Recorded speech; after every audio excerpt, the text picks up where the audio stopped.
গণহত্যাকারী mafia প্রধান হাসিনা দেশ ছেড়ে পালানোর পর এ পর্যন্ত বেশ অনেকগুলো নতুন রাজনৈতিক দলের আত্মপ্রকাশ ঘটেছে।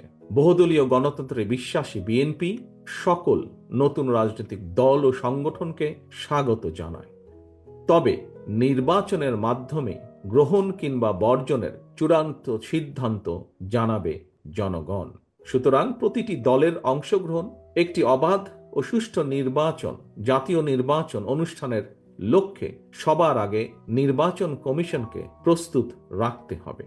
দেশে একটি অবাধ এবং সুষ্ঠু নির্বাচন অনুষ্ঠানের জন্য নিরপেক্ষতাই হচ্ছে অন্তর্বর্তীকালীন সরকারের সবচেয়ে বড় পুঁজি।